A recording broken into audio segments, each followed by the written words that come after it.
Welcome to the Orthocast. Today our guest is Christina. She's an Orthodox convert who converted many decades ago. She's a homeschool mother and lives near a Orthodox monastery. And she recently started a YouTube channel called Orthodox Family Life, which you should definitely go check out if you like what we're going to talk about today. So thank you so much for joining me today.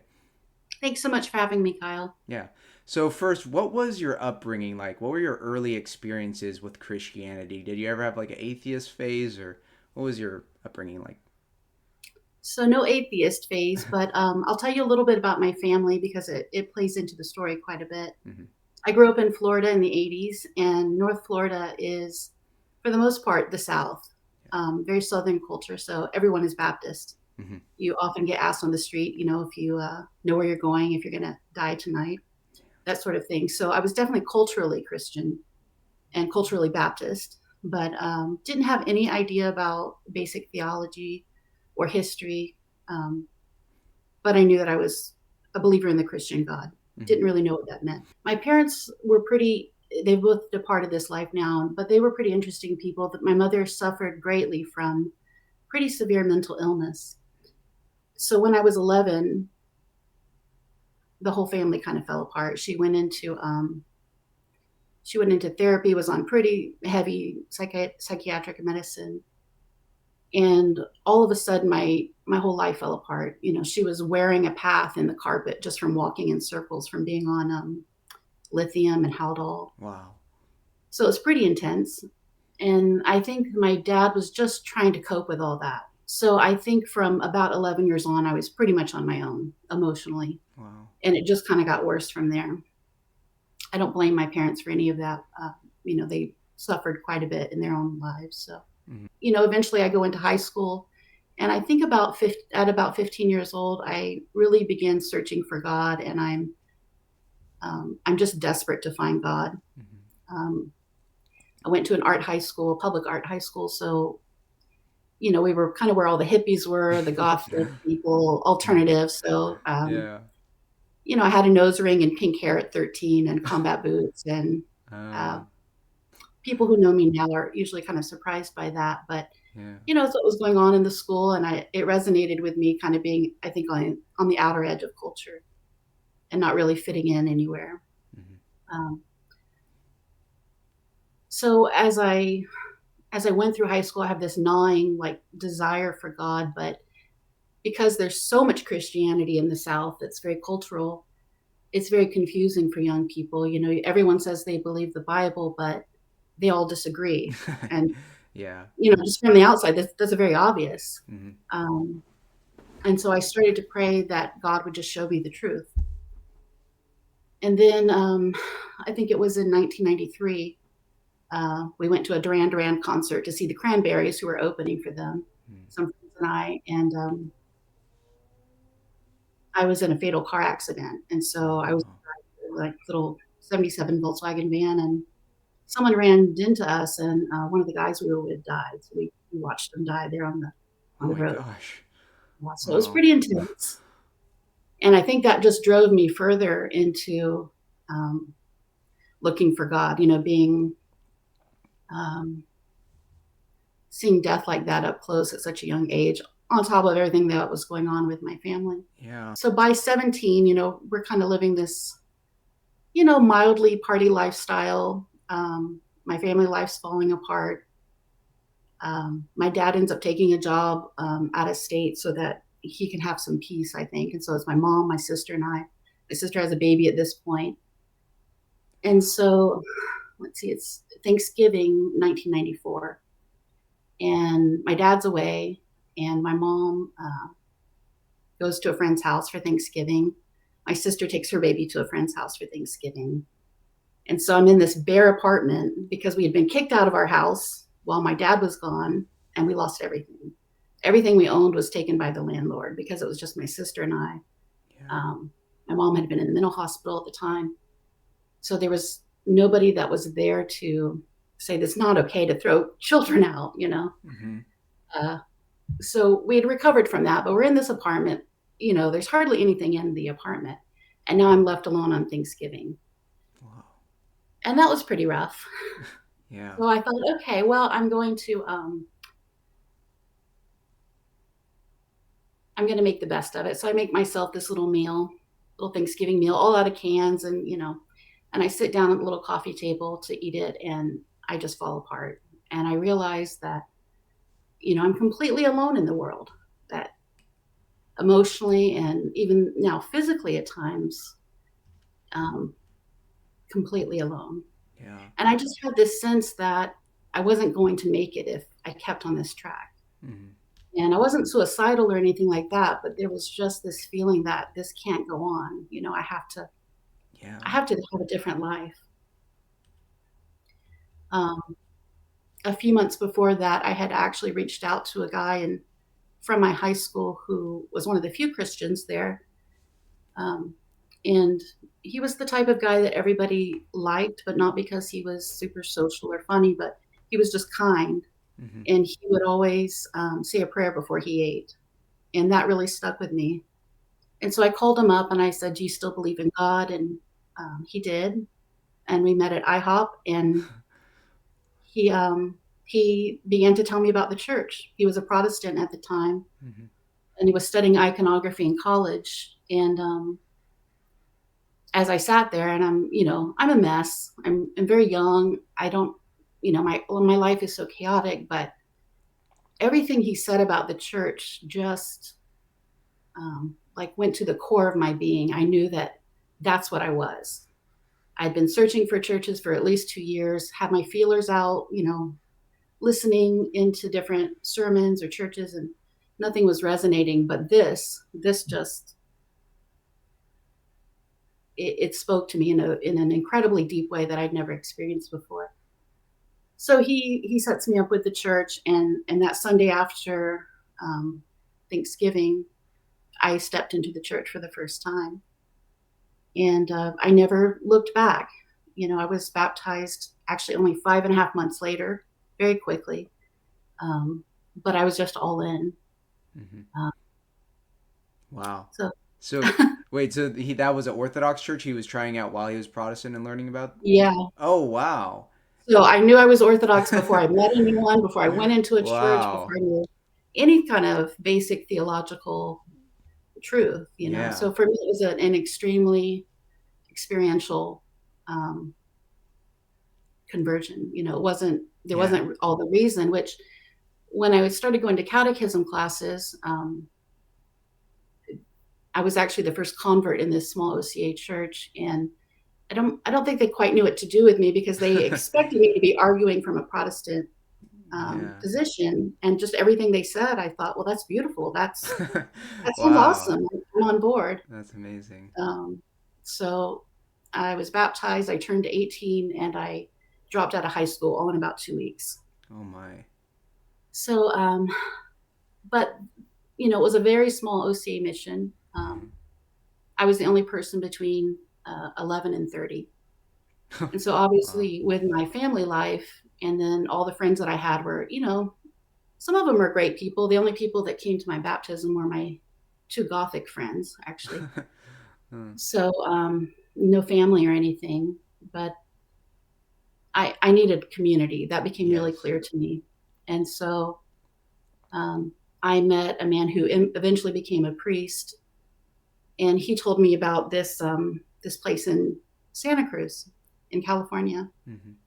And some of your viewers might be familiar with Becoming Orthodox, the book Mm-hmm. with Father Peter Gilchrist, and what was called the Evangelical Orthodox Church, a network of Protestant churches that became Orthodox in 1987. Mm-hmm. And so the one that was in Santa Cruz, California, they operated a house for young people. And so you could go there and you could go to school or work, but you would live in community, and there were house parents. You'd have common prayers and common meals.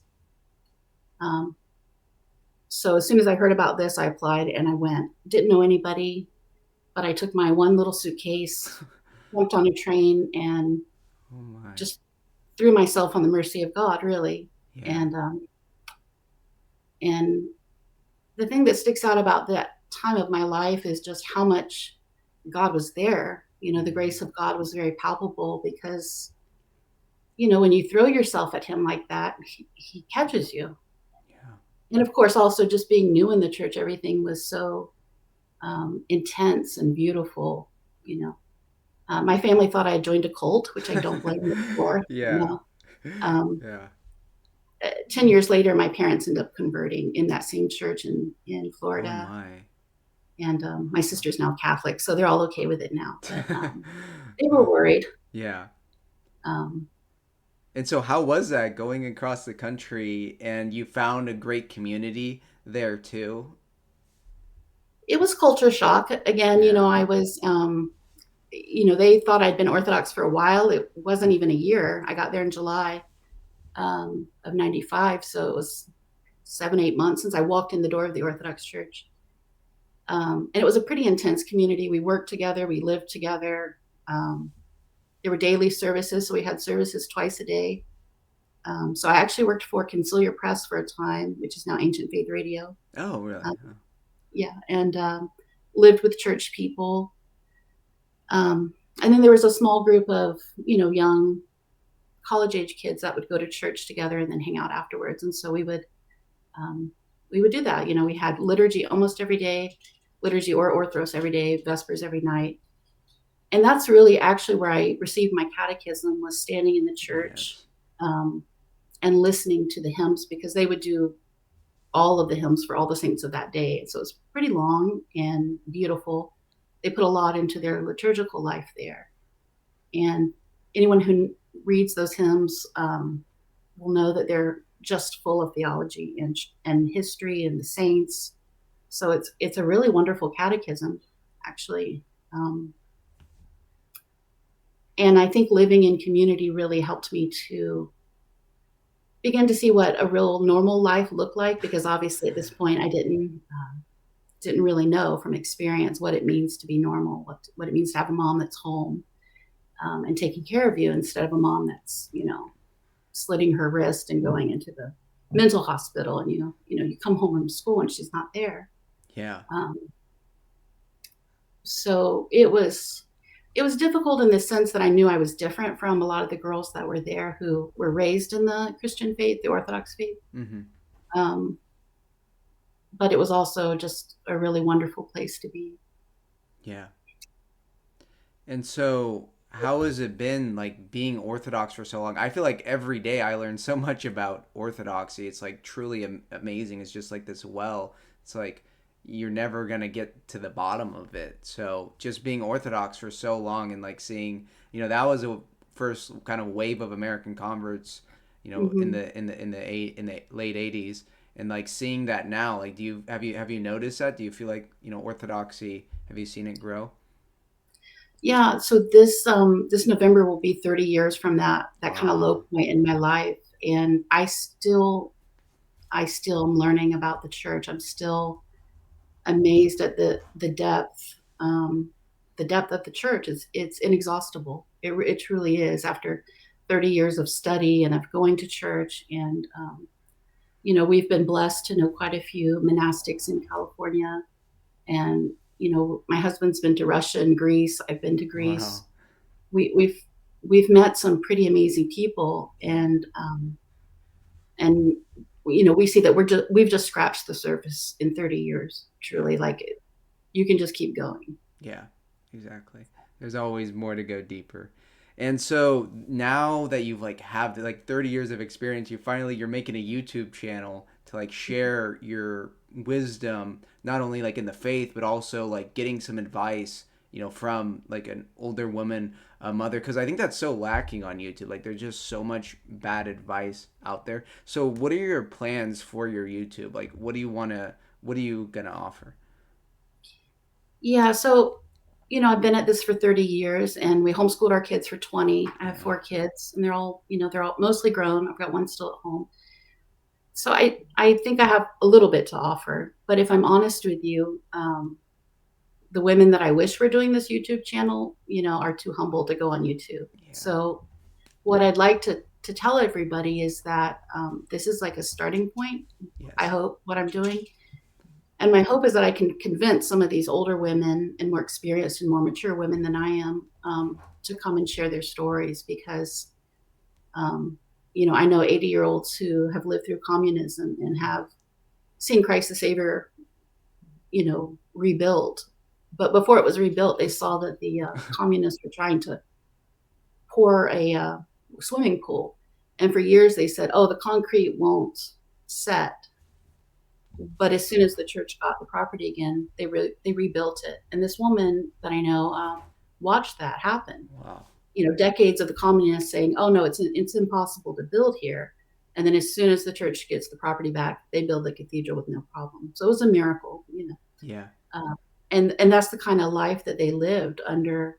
If you're 80 now, you went to school as a child knowing that you could get in a lot of trouble going to church for a feast day. Mm-hmm. Maybe you wouldn't be able to get into college. And, unfortunately, because our culture values youth and beauty, which are extremely quick to leave you. Yeah. We ignore the old women in the church, and I guarantee you that every old woman in the church has something to offer the young ladies. And if they would just listen and sit at their feet for a little while. I would say the young men too. I think we all have something to learn from the older women. Like the priest's wife at my church, both of them are just so wise, and they offer so much, and they like just being able to go to them. It's like having a second mother. And then also the other older women. I mean, there's just so many friendly, nice old ladies, in the Orthodox Church. And so, but they're more than nice. I mean, again, yeah. I know people that escaped communism, and Yes, they're strong. A lady that was half Aleut and half Russian and grew up on Kodiak Island and Wow. was surrounded by people who were the descendants, and she was a descendant of the people that St. Herman ministered to. Like, Wow. You can't, as an American, it's a little bit sad for me, but I realize I don't know that I'll ever attain what these people have. They have something in their blood from being Orthodox for hundreds or 1,000 years that, I hope my grandchildren will have it, but I don't know that I will ever have that, Yeah. But we need to give these women more voice, because there is a lot of bad advice on YouTube, and, people mean well, but there's just a difference between being Orthodox for 30 or 60 years and 2 years, that Yeah. it's just so different. Mm-hmm. But I think more importantly, even than the old women in the church, is that I would say for ladies to visit monasteries, and men too. But I'm speaking to women because, thank God we're having the conversation around men and what they need. But it's not happening for the women right now. And so if women want to see what it means to be a woman, if they want to see what it means to be feminine and to be modest and wise, then go to a monastery. We've got in California alone, there's several that are just wonderful places for you to see it. Because if you don't see it, and you try to read about it, it's not going to make sense. You have to have that living connection to somebody, which is repeated in our faith in so many different ways. That living connection. So you have to do it. You just have to go. And if you're young, then you get the blessing of having this abbess help you. I've known two since I was 18, and they've been there for me my entire life through, losing our house or the death of 3 parents, through a church split. It was very difficult. And to know that you have their prayers and their, their love and their example is, it's incredible. Mm-hmm. Yeah, I've noticed that the people who should be speaking, they're like they have everything figured out, and they're just kind of like, they're too humble, they're keeping to themselves, and there is that, because like being online like isn't how we should live. Like we should really be focusing on our prayer life, like on in real life things, and that's what they're doing at the monastery. So like that's the best advice, is to go to a monastery and like have a relationship with a nun or a monk. Like just have that spiritual connection with someone who's like really living out the faith like completely, and can give you that good spiritual advice. Yeah, I really wish that I wasn't the one doing this, but I feel compelled, and I've talked to enough people and gotten their blessing that I feel like it's it's what I need to be doing. But there are way better women out there that you can learn from. So I'm just there to tell you, go find them. Yeah. So, did you come across like a lot of different churches? Like, have you been to a lot, like a Greek, Antiochian, like Russian, over all the years, or were you kind of just staying at like one main parish? Like, did you get to experience a lot of different kind of cultures? Yeah, so I started in the OCA, and then Hmm. when I came to California, that was under the Antiochian Archdiocese, but it was a convert parish, and so Yeah. it was a very unique, even among the Evangelical Orthodox Church, that group that converted. Yeah. Even within that network, it was a little bit unique. We had a priest come and catechize the entire church, um, but unfortunately, I think it was 97 or 98, the church split in two in a very public way. So if your viewers have been around for a while, you know, they know all about Ben Lomond, unfortunately. And it was really tragic to go through that. Hmm. That was a really unique situation. So thankfully, my husband and I were off to college for him to finish his schooling, kind of in the middle of that. So we were able to kind of have an escape. And then we went back into the OCA for 18 years. So Hmm. our move here to Dunlap has been our first time in the Greek Archdiocese. There was another church, St. Anna's in Roseville, that we um, attended, occasionally, and we really love that parish. But Hmm. here the services are in Greek, so that it's been a huge shift for us. Yeah. A good shift, but I think if you're an American and you walk into an ethnic church, there's a couple of things you should just keep in mind, that these people are just living the way they live. Greeks are very warm people, and Slavic people tend to be a little more closed at first. But if you take the time, if you're patient, and don't judge them, both are really wonderful people. They just have a different way of being, as Americans do. Yeah. um, and just like I was culturally Protestant, I wasn't Protestant really, but culturally I was.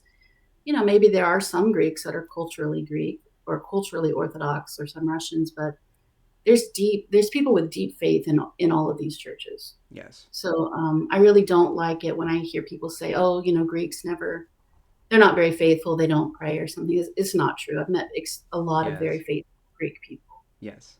Me too. And yeah, in these different parishes, like there's going to be good and bad parishes. Like, you know, Mm. go me like trying out like Protestant and Catholic churches. A lot of them, like they everything was like very Americanized and in English, but they didn't feel very welcoming for the same way. I mean, there's like cultural, there's groups and cliques, so it's like it just depends on the church, and people shouldn't use this like superficial argument that oh, the church is more ethnic. Like there are more ethnic churches, just like anything, because it's made up of people. But I think even within those ethnic parishes, there are people that you can connect with, and I've had really good experiences at all the churches that I've been to. I mean, I go to a Serbian church, and it is ethnic, but we get along, and we get to like celebrate all the Serbian traditions, and the services are like half in English, half in Serbian and Church Slavonic. Like it's really like the best of both worlds, and I it's really cool to see these very distinct cultures, and having things like the parish festivals where you get to enjoy all this like good food and culture that's kind of like lost in America, because they don't Right. have those, they don't maintain those traditions in the same way that that these different traditionally Orthodox cultures do. What books do you recommend that people read? Having so much experience and like a long time in the faith, what books have helped you the most? Um, well, I have a little stack here behind me, but I know from watching your other interviews that people put out some really good books Yeah, to watch. But just for general Orthodoxy, I'd say one of the best ones that helped me was Unseen Warfare. yeah. And this was written by a Catholic priest, and then edited and expanded by Saint Nicodemus the Haggerite. Okay. But if you've ever read this, you'll know that it's like somebody's reading your soul. The church completely understands like the steps that we go through before we sin, and how we think about things. And so this is kind of a guide of the details into how to start living a spiritual life. And it's one of those you could just read over and over. Yeah. And then when we were having kids, it became a really busy time in our life. And somehow for about a decade, I got stuck on reading everything about St. Paisios. Um, Yeah. my husband was actually blessed to meet him about a year before he died. Wow. Um, Wow. and so it around the time that St. Paisios was canonized, he just seemed to keep popping up in our life. And so, his series in particular is published by the monastery in Suroti, where he's buried and where he was the Yerenda. He was the abbot there. Um, this is a 5-volume series, and there's an entire volume on family life in particular that is really helpful for, families and women and moms. And then I'm a big believer in the Great Collection of the Lives of the Saints by St. Yeah. Dimitri of Rostov. This is all just September. Yeah. So there's, I think there's nine volumes out right now. So it's a pretty long life for several saints for every day. And don't feel like you have to read, the whole day's worth. You just can't sometimes. But this will change you. This will change the way you think about the world. And most of them are appropriate for children. So it's a really great read aloud if you're converting as a family or if you already have kids and you're in the church. The kids love the stories. You do have to edit out sometimes depending on the age of your kids, but Yeah. It's really great. Just like the old ladies and the abbesses, are models for how to be women today. Our greatest model is, of course, the Theotokos. And so this book on the life of the Theotokos, I think is invaluable for that reason. Yeah. What's it called? The Life of the Virgin Mary, the Theotokos. Oh, okay. This is from a monastery in, I think it's in Colorado, but it's pretty, it's a wonderful book. Yeah. And then for children, just 2 books. So from I-ville to You-ville. This is based on the teachings of St. Paisios, and this is from Uncut Mountain Press. I think Father Peter might have been the translator for this, Father Peter Hears. Awesome. Again, this was in our St. Paisios almost exclusive decade, but we would read this at the beginning of every single Lent because it just shows children, how to live a spiritual life, how to be humble and have patience. It's a wonderful, wonderful story. Yeah. And then finally, if you're not familiar with New Rome Press, they are putting out just the most wonderful children's books and books for adults. But, after being Orthodox for 30 years, I don't think all of you newcomers know, like, what a gem this is. Like, there was so few books 30 years ago. Yeah. We had like 3 children's books to pick from, or, it was just a desert. We were so thirsty for good information. And you guys, some of these books are maybe $30, but okay, that's 5 coffees. Like you're going to use this for decades in your family. And the stories are saints that you might not be familiar with. And they're engaging enough that, it works for both children and adults. So this is a really lovely series. So that's what I would recommend. Wow. And finally, which I can't find my copy of, is Words from the Heart, the life of Abbess Makrina. Yeah. Those all look really good. Yeah, we're so spoiled now that we have all these books translated. A few decades ago, they weren't in English yet. You had, hardly anything was. Yeah, you didn't have, and you also didn't have the internet or like all these resources. It was really just like word of mouth. I don't know how we did it. Yeah, by the grace of God. And so you talking about your husband meeting St. Paisios, that's so amazing. But I think there's a lot of young people watch my channel. And so did you guys meet, you and your husband, did you meet in the church? Was he a convert also, or like, well, how did that happen? Yeah, so he was part of this evangelical Orthodox church that converted as a church, which I'm really don't think is a great idea. I think it should be, but we didn't know back then, right? But he was 13, and so it took a few years for him to take it seriously. And so at 17, he started hanging out with Metropolitan Jonah. He was a local out in California, as Father Jonah back then, and he was starting a monastery. So he had gathered kind of a group of young single men and was mentoring them, would take them around. So my husband actually came here to Dunlap, when it was just 2 sisters, and he got the blessing to go to Russia with Father Jonah, Metropolitan Jonah. Wow. Where he met Abbot Pancrati, who's now, I think, a Bishop Pancrati, and Elder Raphael, who is in the book Everyday Saints, as um, the small monk who would hide up in the mountains in, I believe, Romania. So my husband's had this amazing life, and yes, he went to Greece, and a year before St. Paisios died, he and a friend went and spent, I think, 6 weeks at I-ville, and then, got St. Paisios' blessing. So, but what I would want to tell your listeners is that there's still holy people out there. Yes. So if you're still young, you can still meet, different ones, but, our Yarandisa here, our abbess here at the monastery where I live near, she was the spiritual child of Elder Ephraim for over 50 years. 50 years. Yeah. Like, that's amazing. And and her spiritual mother, the abbot, her Yarandisa, was Abbess Makrina from the book I just mentioned, Words from the Heart. Yeah. So these people are still alive now. If you go to St. Anthony's, you're going to meet people who, have this very direct connection with the people who are now canonized. But the OCA, I know very holy people in the OCA too, and in Rocor. I mean, they're all over the place. If you go and find them. Yeah. And so don't wait. Yeah. And I've heard about Elder Ephraim is that he started like 11 or like 14 monasteries in the U.S. Like 30. 30. Oh my God. Oh my God. I think between U.S. and Europe, it's now close to 30. It's like 28 or somewhere. Yeah. Just hearing stories about him and how he just, I think in the Arizona one, he just like went to the middle of nowhere and he's like, it needs to be built here. So, something like that. It's just these amazing stories and that's one of the things that I really attracted me to Orthodoxy was like this living holiness. Like it's not just something we read about and it's far away. It's like you can meet holy people. We're all called to through theosis to become a saint. It's all possible for us if we live that life of prayer, fasting, and repentance. Yeah, and if there's no holy people in the church, it would kind of make you wonder why not. Yeah.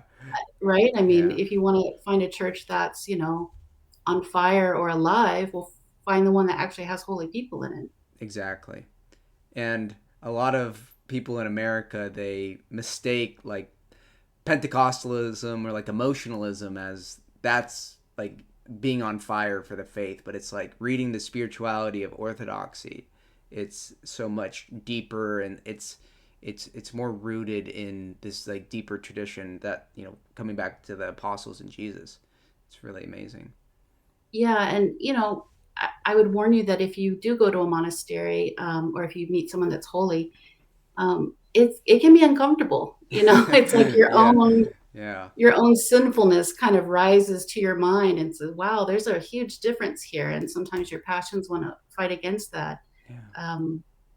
They're not always easy to be around, so you have to just kind of know that going in, that it's going to be a culture shock. But keep going. You have to just kind of work through that and just stick with it because, again, the blessing we've received from, I'm not trying to name drop through this thing, but to just, pass on that these are the people that have been there for us, that have helped us, reached out to us. Mm-hmm. And they're all still here. Like you can still go find all of these people. And I would encourage you to do that.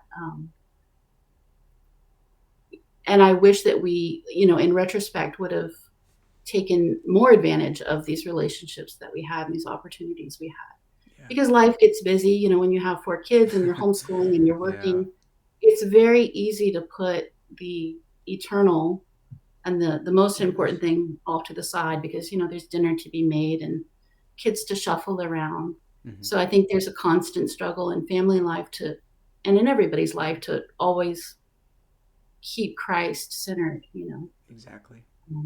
And that's as we're coming upon, Lent, this video is going to come out during Lent is like, that's what Lent is really about. It's about that really deep, like spiritual boot camp. It's like to really prepare for, the greatest feast, the greatest thing to celebrate at the end of it. Yeah. And so my last question for you is, do you have any tips for maybe new Orthodox people or young men or young women or just anything you want to, any advice?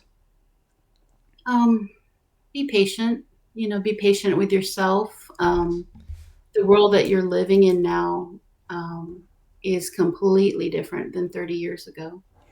And the world now is so broken that I think it can feel overwhelming. And I shared my story because I came from an incredibly broken background.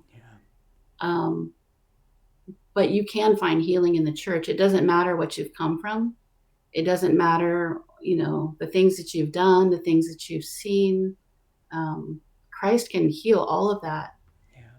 But it's a process. You have to stick with it. You have to be patient.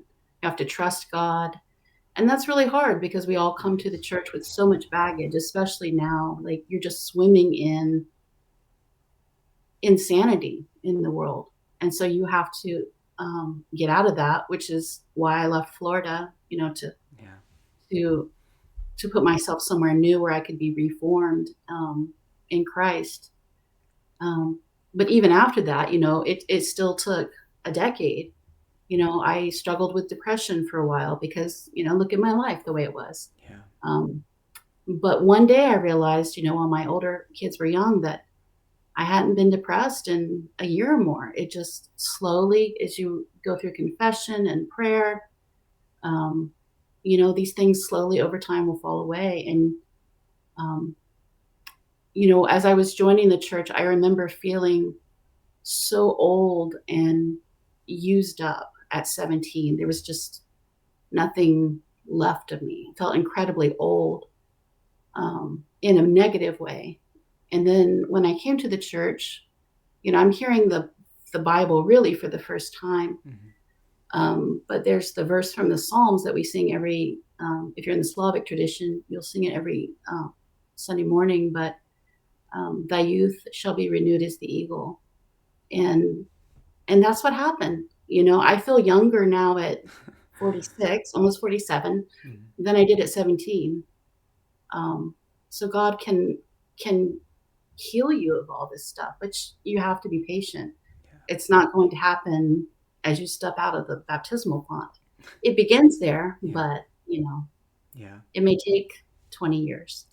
And that's the exact opposite of the culture we live in, where it's all about instant gratification. It's like these things just take time. Maybe you struggle with certain sins for a while. I mean, that we're all on this path of repentance of, we're going to fall a lot, but actually, changing our behavior, which we can do, with the sacraments, with the guidance, of a spiritual father or, a spiritual guide. And then we also have the saints. Is like, we can see all this stuff in the world that can make us feel hopeless. And because so many people are chronically online, they make themselves so doomed, and they feel like they have no control over their life. But that's why it's better just to not look at that, because things aren't actually that bad. And honestly, a lot of these things aren't new when we read the lives of the saints. I have my own Lives of the Saints book, the prologue of Ovid. It's really amazing, but it's been so humbling seeing what they went through in every century. The first century, second century, in Russia. I mean, things that are going on in modern times, like in Ukraine right now. Like, there's this constant persecution, and the saints were never fazed by any of that. So that's why I'm so glad we have them as a guide. Yeah, I totally agree. But one of the things I believe the elder Ephraim taught was that, in our times, the struggles we would have would be more mental, actually. That, Definitely. maybe we're not being thrown into the gulag or starved to death. Maybe we will at some point. Who knows? God knows. But the amount of mental anguish that people go through from, being online and seeing all this insanity. And so, get offline. Be patient with yourself and don't judge other people, because we all have our own baggage we have to deal with. And, condemning and judging other people for their obvious sins will not bring you any healing or joy. You can try, it won't work. Yeah, I think that's amazing advice. I think this is a great place to end it. Maybe in a few months we can do another collab. I'd love to see how your channel grows. Thanks. Pray for me. I'm out of my league here. I'm definitely totally not out of technical. my league too. But I always try and look to the smarter people, the more holy people, and see what Mm, they're saying. But absolutely. yeah, thank you so much for coming on. God bless.